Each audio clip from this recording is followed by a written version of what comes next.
Hi there everyone, it's Misty here from TheJollyFatElf. Welcome to my second video in this greeting farm mystery box kit. Before we get started, I just want to remind you that if you're interested in joining my Stampin' Up! Team, you have until August 31st to take advantage of the $40 extra in free product. You'll get $30 worth of free product on your starter kit and then a $10 coupon to use later down the road. So for $99 plus local taxes, you will receive $155 worth of product now. And then again, that $10 coupon to use later. As for your starter kit, you can pick anything that's current, including new items from the holiday catalog that goes live on September 4th. Keep an eye out for my announcement for my Stampin' Jammin' Party. That will be here in the next couple of days. So yeah, so that's it about Stampin' Up! Let's get into this video. So today I am using the mermaid stamp from the greeting card mystery kit, and I'm going to initially stamp her on this piece of the, I believe it's the Hammer Mill 100-pound cardstock using the Gina K Design I can't pronounce that ink. They're Copic friendly ink. And I'm just checking it up close to make sure that it's stamped well, and I'm going to go ahead and stamp it again using my Stamparatus from Stampin' Up! And then I'm going to bring in a piece of Eclipse masking tape, and I'm going to go ahead and stamp her again on this piece of masking tape because I'm going to be creating a mask. Imagine that! So yeah, so once I get that stamped, I'm going to go ahead and bring in my paper snips, and I'm just going to trim right up at the black lines. Once I've done that, I'm going to go ahead and add that mask, and then I'm going to draw. I want her sitting on something because in her pose, it looks like she's sitting. I guess she could actually be floating too, but I don't know. So here I'm using my masterful art skills to draw a boulder. I remember when we went to Acadia National Park in Maine, the rocks closest to the ocean were like a really dark gray. So I thought, oh, this will be pretty. So I made this mask a couple of weeks ago just using a die from Hello Bluebird. So I've just kept it and I'm using it somewhat like a stencil. I'm using, I believe this is Tumbled Glass, Distressed Oxide ink, to add some clouds behind her because I want it to look like she's sitting in the middle of the ocean here. And I'm just adding that. I didn't want them to be too white and stick out. I just wanted a nice background. And then I'm going to bring in some colors. I'm going to actually let you listen to music while I speed through the coloring. So yeah, so I'll check back in with you once we're ready to finish the card.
coloring is over, I am taking a white gel pen and adding some dots all over her just to add a little bit of texture.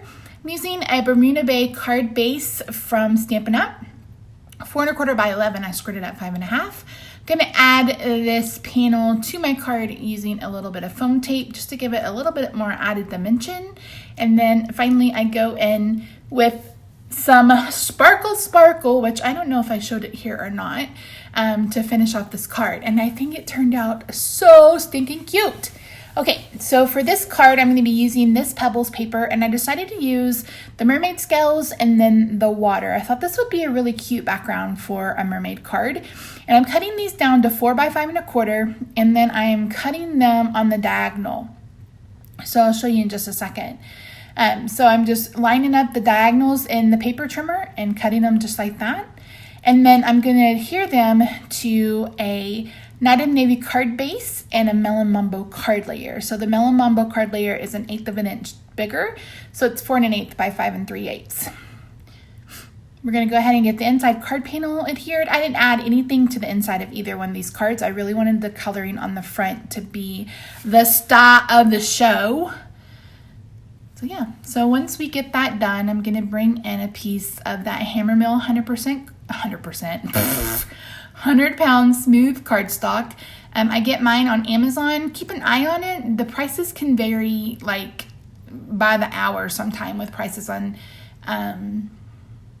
Amazon. So at one point I looked, it was like $21. The next time I looked, it was like $13. So you just kind of have to keep an eye on it. And then again, I'm using that ink from Gina K Designs because again, I'm going to be coloring with my Copic markers. So here are the colors that I'm going to be using for her. I decided to go ahead and color her with the same colors that I picked for the background colors. So again, I'm going to speed through this and then I'll catch up with you once I'm done.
Now that the coloring is finished, I'm going to bring in an oval to cut her out.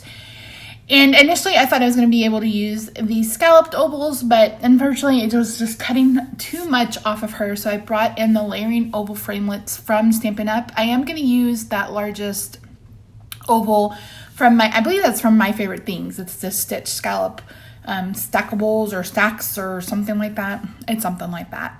So you can see here that this oval looks like it's going to cut her off, and I don't want to lose her tail. So what I'm going to do is I sewed this down. I'm going to cut out her tail with the scissors. So I'm just going to go around that bottom part of the tail, and I'm sorry, most of it's going to be off camera, but I'm going to go on either side. That way I can slip that tail on top of the oval die so it won't be cut, and then her tail will be hanging past the oval. It'll be easier to see once I've done it, but that's the easiest way to do that if you have something that you don't want to lose by the die cut, because anything above the die cut is of course not going to cut out. Anything below the die is going to cut out. So yeah, so there you can see I'm going to slip that through, and then I'm going to go ahead and line it up so it cuts the way that I want to, and we won't lose her tail. So I ran that through, or I'm going to go ahead and stamp the sentiment, and then I'm going to run these through. And again, I'm using the layering ovals from Stampin' Up to do this. But I really love how this card turned out. This color combo is so pretty. It's basically my dining room on a card. Because I have the magenta, I have the navy, I have the lion, the Kelly green, and that's my dining room right there.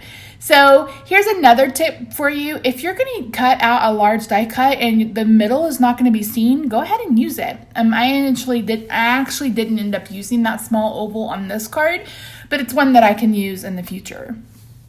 So I'm going to go ahead and bring in that Spectrum Noir pen to add some shimmer. I mean, this image from Greeting Farm is just so pretty, and I hope I did her justice on both of the cards. Like I've mentioned in the past, I am not an expert at Copics. I'm still learning as I go, but having so much fun.